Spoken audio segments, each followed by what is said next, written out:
আমাদের নারী সমাজের অধিকার এবং তাদের নিরাপত্তা নির্বাচনের আগে বিঘ্নিত হয়েছে।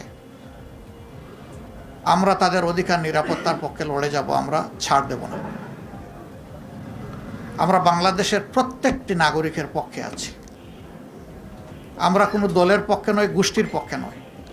আমাদের অবস্থান আপামর জনগণের পক্ষে। এই জায়গা থেকে চুল পরিমাণ সরার আমাদের কোনো সুযোগ নেই।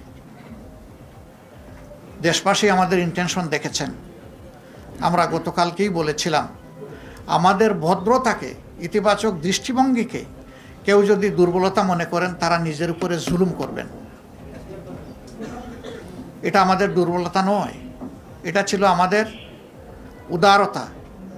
উদারতাকে দুর্বলতা মনে করলে বিপত্তি তাদের জন্যই ঘটবে যারা মনে করবে। আমরা বিনয়ের সাথে বলবো, এই সমস্ত অপকর্ম এখন বন্ধ করুন, এখন, রাইট না। আমরা আপনাদের সদিচ্ছা দেখতে চাই। নিশ্চয়ই আপনাদের নেতৃত্ব আছে, কমান্ড আছে, আমরা তার বাস্তবায়ন দেখতে চাই।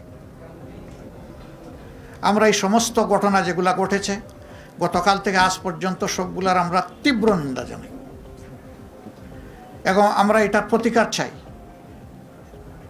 আমরা প্রতিশোধের রাজনীতিতে বিশ্বাসী নই, কিন্তু প্রতিকার পাওয়ার এবং নেওয়ার আমাদের অধিকার আছে। আমরা আশা করব জাতির সেন্টিমেন্টের প্রতি সম্মান রেখে নির্বাচনে অনিয়ম, দুর্নীতি, মাসুল পাওয়ার, কালো টাকা যাই হয়েছে, এটার প্রতিকার আমরা কিভাবে চাইব, নিয়মতান্ত্রিকভাবে আমাদেরকে চলতে দেন।